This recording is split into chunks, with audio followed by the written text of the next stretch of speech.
یو ربع علم پر یو شي باندې لرې له هغه وروسته به بیا عمل کوې. زموږ خو ډېر کسان دا رقم ته دي هغه په شي باندې خبر نه وي کاروبار یې شروع کړی وایي زما 10 لک روپۍ باندې دي ما 10 لک روپۍ ورکړي دي نور پوښتنه او شی نشته بس 10 لک روپۍ ورکړي پر 10 لک روپو باندې نغده ګټه اخلي. دا خو وچ کلک سود ده.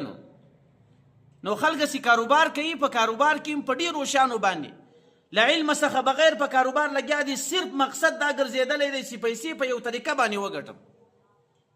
او دغه د ایزي پیسې والا ترتیب چې دی دا هم ډېر خراب دی.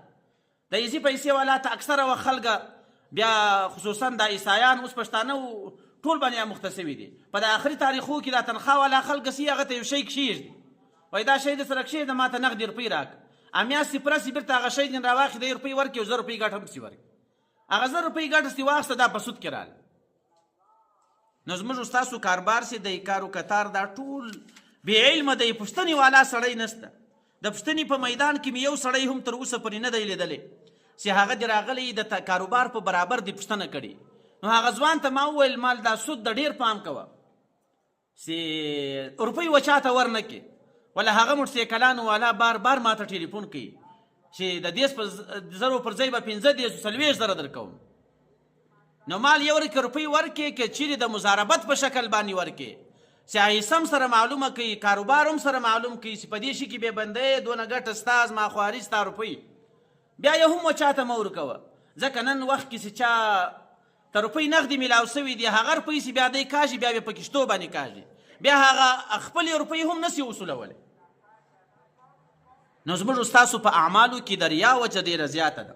زموږ ستاسو د شهرت خبره کراله د شهرت په باب کې بیا موږ هرې قربانۍ ته تیارو لیکن که چا نه لیدلو بیا تر 5 روپو هم نه تېرېږو.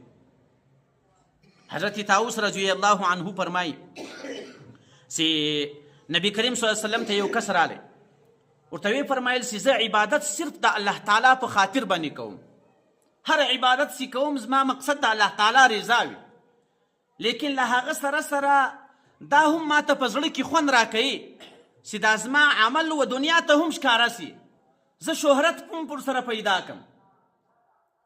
نو د الله رسول ته چې کله دا خبره وکړه د الله رسول جواب نه کور پټه خلوصو فورا الله تعالی دغه آیات را نازل کو فمن کان یرجو لقاء ربه فلیعمل عملا صالحا ولا یشرک بعبادة ربه احدا. تاسو بله ما سره په عبادت کې یو څوک هم شریک نه نیسئ. هغه که هر څنګه نیک عمل وي هغه نیک عمل باندې ختمیږي.